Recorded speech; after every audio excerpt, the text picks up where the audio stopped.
A paz do Senhor, meus irmãos, sejam bem-vindos a mais uma aula da nossa querida Escola Bíblica Dominical. Estamos hoje iniciando os estudos do primeiro trimestre de 2022. Um novo estudo, um novo tema, um novo desafio, onde vamos estudar aí, meus amados irmãos, mais uma lição abençoada. O tema que vamos estudar nesse trimestre é Jesus, o Filho de Deus. Os sinais e ensinos de Cristo no Evangelho de João. Então, meus queridos irmãos, vamos iniciar aí o trimestre, ou melhor, iniciar aí o ano de 2022, estudando nesse trimestre o Evangelho de João, cujo propósito aí é mostrar Jesus Cristo como Filho unigênito de Deus, o Verbo que se fez carne.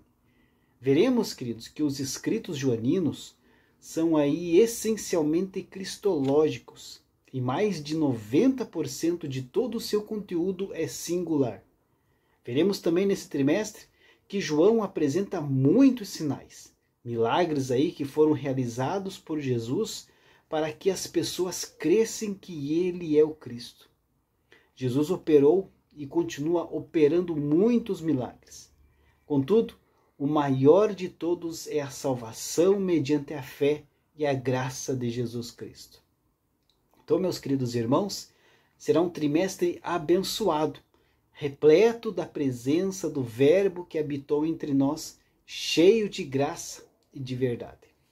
O comentarista da lição que vamos estudar nesse trimestre, meus amados, é o pastor Silas Queiroz, que é membro do Conselho de Comunicação e Imprensa da CGADB. Ele é jornalista, bacharel em Teologia e Comunicação, melhor dizendo, bacharel em Teologia e Direito, especialista em Direito Público, Direito Processual Civil e Docência Universitária. É pastor na Assembleia de Deus em Ji-Paraná e na Rondônia, cidade na qual ele reside e atua como procurador-geral do município.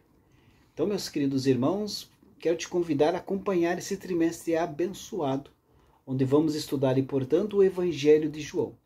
E a nossa primeira lição, a lição de número 1, tem aí como tema da lição, queridos, conhecendo o Evangelho de João. Nossa lição aqui está com um design novo, né? Uma nova capa, uma nova estrutura, né? Foi totalmente remodelada pela CPAD. Então, quem está acostumado aí com as lições da CPAD, as lições da Escola Bíblica Dominical, vai se surpreender com as lições a partir desse trimestre, com o seu novo formato, né? O novo visual aí das nossas lições, que está uma benção, né? O texto principal da nossa lição se encontra no Evangelho de São João, capítulo 1, versículo 14, que diz assim: E o Verbo se fez carne e habitou entre nós, e vimos a sua glória, como a glória do unigênito do Pai, cheio de graça e de verdade. Cabe aqui, queridos irmãos, uma explicação a respeito aqui dessa passagem bíblica, né? O termo verbo aqui, ou palavra, né, em algumas outras versões, é usada aí de maneiras diferentes na Bíblia Sagrada. No Novo Testamento, há duas palavras gregas traduzidas como verbo ou como palavra: rema e logos. Elas têm aí significados ligeiramente diferentes. Rema normalmente significa uma palavra falada. Por exemplo, lá em Lucas capítulo 1, versículo 38, quando o anjo disse a Maria que ela seria a mãe do Filho de Deus, Maria respondeu: Aqui está a serva do Senhor, que se cumpra em mim conforme a tua palavra. Aqui no caso, rema. Logos, no entanto, queridos, tem um significado mais amplo, né, e mais filosófico. Este é o termo aí que é usado aqui em João capítulo 1. Ele geralmente implica uma mensagem total e é utilizado principalmente em referência à mensagem de Deus para a humanidade. Por exemplo, lá em Lucas capítulo 4, versículo 32, diz que quando Jesus ensinava o povo, muitos se maravilhavam da sua doutrina, porque a sua palavra, aqui é logos, era com autoridade. As pessoas ficaram surpresas não apenas pelas palavras específicas que Jesus escolheu, mas por sua mensagem total. Portanto, o verbo logos, né, em João aqui capítulo 1, está se referindo a Jesus. Jesus é a mensagem completa. Tudo que Deus quer comunicar ao homem. O primeiro capítulo do Evangelho de João nos dá então um vislumbre do relacionamento pai e filho antes de Jesus vir à Terra em forma humana. Ele preexistiu com o Pai, no versículo 1. Ele estava envolvido na criação de tudo, no versículo 3. E ele é a luz dos homens, no versículo 4. A palavra, no caso aqui Jesus, é a incorporação completa de tudo o que é Deus. Entretanto, queridos, Deus Pai é Espírito. Ele é invisível ao olho humano. A mensagem de amor e redenção que Deus falou aí por meio dos profetas passou por despercebida por séculos. As pessoas achavam fácil, ignorar a mensagem de um Deus invisível e continuaram em seu pecado e rebelião. Então a mensagem se fez carne. Essa mensagem que os profetas passavam se fez carne, assumiu a forma humana e veio habitar entre nós. Que lindo, né? Os gregos usaram também a palavra logos para se referir à sua mente, razão ou sabedoria. Então aqui João usou este conceito grego para comunicar o fato de que Jesus, a segunda pessoa da Trindade, é a autoexpressão de Deus ao mundo. No Antigo Testamento, a palavra de Deus trouxe o universo à existência e salvou os necessitados. No capítulo 1, então, do seu Evangelho, João está apelando tanto aos judeus quanto também para os gentios, para que recebam o Cristo eterno. O resumo da lição, queridos, destaca que o Evangelho de João é essencialmente cristológico e singular em relação aos demais evangelhos. Queridos, cada um dos evangelhos possui aí as suas peculiaridades, né? Tal se dá aí pelo fato de que eles foram dirigidos a diferentes destinatários, e públicos, além de terem sido aí escritos por pessoas distintas. O de João é um tratado universal, tem um caráter aí mais abrangente e teológico que os demais. Isso pode ser já percebido logo no seu prólogo, no capítulo 1, do versículo 1 ao 14. Enquanto que Mateus e Lucas, por exemplo, relatam ali lances acerca do nascimento e infância de Jesus, o quarto evangelho, o Evangelho de João, em seu prólogo, trata aí da pré-existência do Filho de Deus. As divisões deste evangelho também aí demonstram a sua singularidade. Uma dessas divisões refere-se aos milagres, os sinais, que o apóstolo do amor relatara, que nós vamos estudar aí durante todo este trimestre, Os objetivos desta lição, meus queridos, é apresentar a autoria, a época e o propósito do Evangelho de João, expor aí a riqueza doutrinária do Evangelho de João e compreender a cristologia apresentada por João. A introdução da nossa lição diz assim: estamos iniciando não somente um novo trimestre, mas também um novo ano. Estudaremos um livro que expõe com muita clareza, profundidade e objetividade uma das principais doutrinas da Bíblia, a doutrina de Cristo no Evangelho de João. O Evangelho de João é essencialmente cristológico e se apresenta com toda a sua singularidade em relação aos demais evangelhos, que guardam entre si grande similaridade, daí serem considerados sinóticos. Enquanto Mateus, Marcos e Lucas enfatizam mais a humanidade de Cristo, em João, Jesus é apresentado especialmente como Filho de Deus, o Verbo encarnado. A nossa lição, como de costume, é dividida em 3 pontos, Aqui no ponto de número 1, queridos, autor, época e propósito. Portanto, o quarto evangelho, queridos, é um retrato escrito, né, do maior dos eventos históricos. Na verdade, este evento é o tema do evangelho, como está lá no capítulo 1, versículo 14. E o Verbo se fez carne e habitou entre nós. Tudo que o escritor registrou teve a finalidade de tornar tal evento, né, claro e significativo para o leitor. Os primeiros leitores aí do quarto evangelho, do evangelho de João, provavelmente eram cristãos aí da segunda e da terceira gerações após Cristo, o que sabiam sobre a vida, sobre o ministério, sobre a morte e a ressurreição de Jesus, aprenderam ou de ouvir falar ou por meio da leitura dos primeiros relatos cristãos. Existem evidências de que entre os primeiros cristãos havia ali erros de concepção dos fatos e seus respectivos significados, o que fez surgir ali várias heresias dentro da igreja. Com relação aí ao autor do quarto evangelho, uma antiga evidência externa aponta aí o apóstolo João como autor. O testemunho dos patriarcas da igreja é quase unânime em favor desta posição. A evidência indireta indica que o autor era judeu, um judeu da Palestina, uma testemunha de Cristo, um apóstolo, e que este apóstolo era João.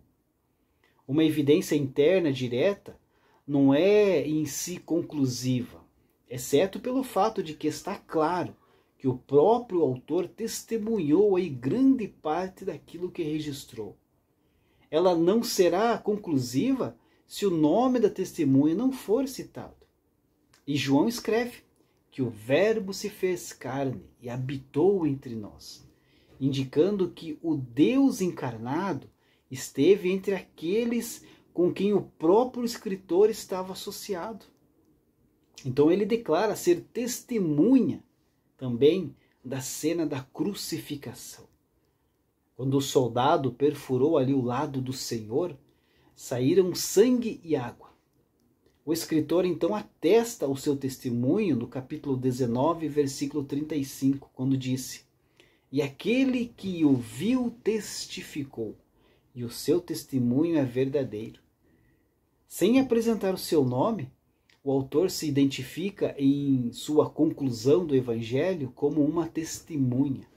Este é o discípulo que testifica dessas coisas e as escreveu.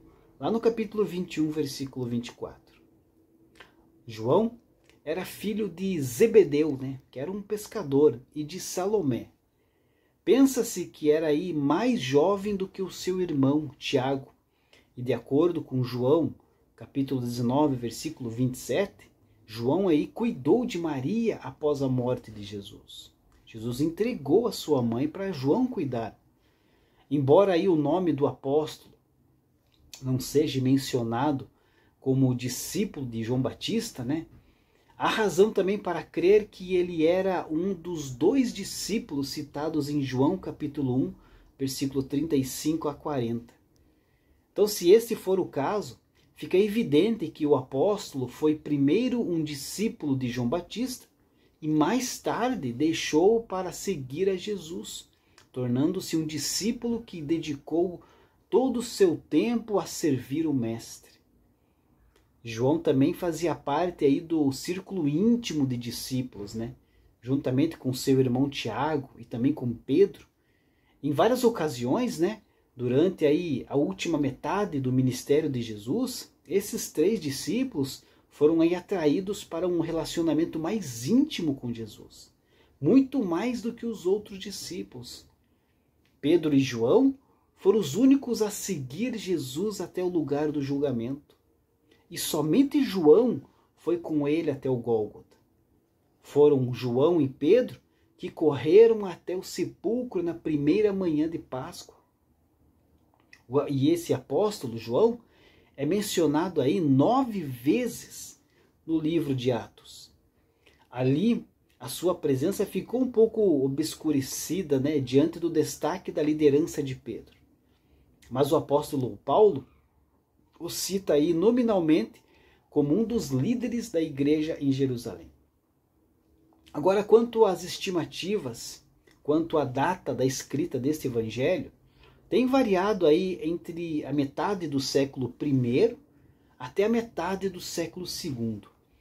Alguns estudiosos recentes defendem a primeira data com base aí nas descobertas arqueológicas na antiga colônia grega de Pela.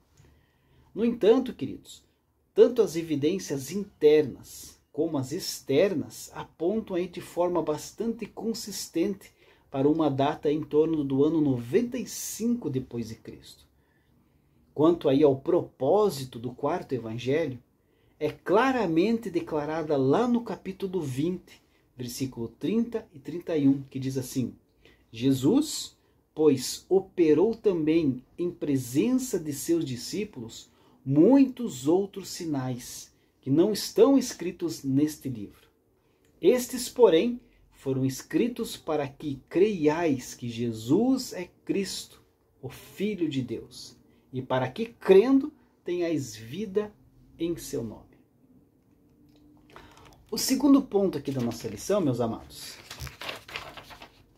a riqueza doutrinária do Evangelho de João. Então, a riqueza doutrinária do Evangelho de João, né? O Evangelho de João, meus amados, apresenta aí 4 ênfases teológicas, que é o ensino sobre Jesus, né, a cristologia, o ensino sobre a salvação do homem, a soteriologia, o ensino sobre a igreja, eclesiologia, e o ensino sobre as últimas coisas, a escatologia. Esses elementos não estão desconexos no texto, mas interrelacionados, como podemos observar aí ao longo de todo o Evangelho de João. Mas o que dá mais destaque mesmo no Evangelho de João, queridos, é a cristologia, né? A doutrina que estuda Cristo, Jesus Cristo. E a cristologia em João tem aí o objetivo de demonstrar que Jesus é o Filho de Deus. O Cristo, o Messias esperado pelo povo judeu, é anunciado aí desde o início como Filho de Deus, o que ultrapassa todas as expectativas. No Evangelho de João, Jesus se identifica como Filho de Deus desde o início, descrevendo desta forma aí o seu relacionamento especial com o Pai, que nos sinóticos, né, em Lucas, Marcos e Mateus, só é indicado, mas não omitido. Mas em que o evangelista baseia essa tradição, né, essa ideia, essa sua defesa aqui no Evangelho de João? Ele mesmo encontrou o Filho de Deus, que se tornou homem e viu nos seus sinais a glória de Deus. Ele participou do evento em que Jesus fez o cego de nascença ver de novo. E esteve presente quando Jesus ressuscitou o morto. Ele ouviu as declarações do Eu Sou, em que Jesus disse que era o pão da vida, a luz do mundo, a porta para o rebanho, o bom pastor, a ressurreição e a vida, o caminho, a verdade e a vida, a videira verdadeira, um rei. Até esta última, todas as declarações do Eu Sou são precedidas aí pelo artigo definido. Portanto, Jesus é a luz. Além dele, o mundo não tem luz. Jesus é o pão. Sem ele, o mundo morre de fome. Jesus é o caminho.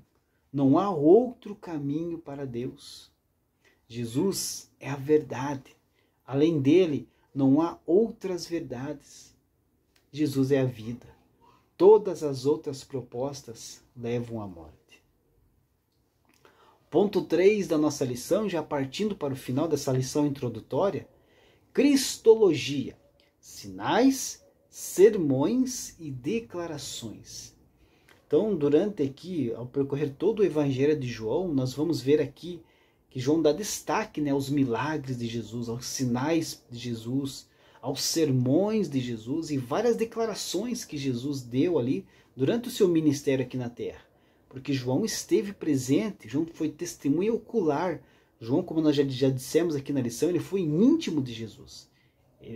Cristo chamava ele como discípulo amado, mais amado por Jesus, né? Mas aqui com relação à expressão sinais, né?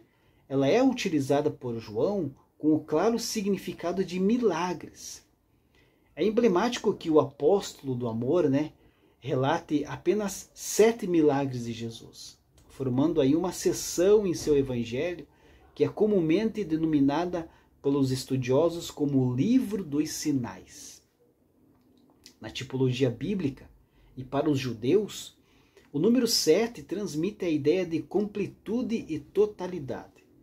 Então, os sinais, ou os milagres, ou os sinais, né, possuem aí objetivos que perpassam e satisfazem o socorro do aflito, glorificam a Deus e chegam ao cerne do seu propósito, que é levar as pessoas a crerem que Jesus é o Cristo, o Filho de Deus.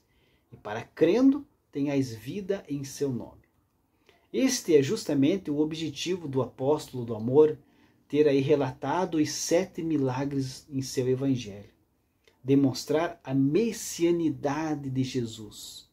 E com isto, levar as pessoas à fé e, finalmente, à vida eterna. Mas contrastes vívidos, né, fornecem aí boa parte da imagem de fundo e do simbolismo no evangelho. Um desses contrastes, queridos, é a luz e as trevas. Como está lá no capítulo 1, versículo 5. E a luz resplandece nas trevas. A palavra luz aparece aí 21 vezes aqui no Evangelho. E trevas é usada 6 vezes. Jesus é a luz. E ele veio para expulsar as trevas, que representa aí o mal em todas as suas formas, tanto no sentido individual como cósmico. Há a garantia de que, em última instância, no propósito e tempo de Deus, tudo o que a luz representa triunfará, e tudo o que as trevas representam será removido e derrotado. E bastante claro que o autor tinha em mente aí escrever uma polêmica contra a crença gnóstica também, né? Por causa do gnosticismo que estava crescendo demais naquela época. Esse gnosticismo era uma doutrina filosófica, né, de um dualismo metafísico, de luz e trevas, de bem e mal, sem a garantia do triunfo final de Deus e daquilo que é certo. Então, meus amados, essa é apenas uma lição introdutória do nosso trimestre maravilhoso, a respeito aí do que vamos estudar aí no Evangelho de João, né? Eu tenho certeza que será uma bênção podermos aí estudar, debruçar sobre esse Evangelho de João, que tem muito a nos ensinar, né? Porque é o Evangelho que traz com mais clareza a respeito do ministério de Jesus, que mostra Jesus como Deus, 100% Deus, né? A conclusão aqui da nossa lição diz assim: João é o Evangelho do Filho de Deus. Sua riqueza doutrinária, os sinais, sermões e declarações nos apresentam a Cristo como o Verbo que se fez carne para ser nosso libertador, provedor, guia, sustentador, protetor, doador da vida, garantidor da eternidade. Que o conheçamos mais e desfrutemos de suas virtudes e maravilhosas bênçãos, para que permanecemos firmes na fé e ao final tomemos posse da vida eterna. Deus abençoe a sua vida. E até a próxima lição, se Deus assim permitir.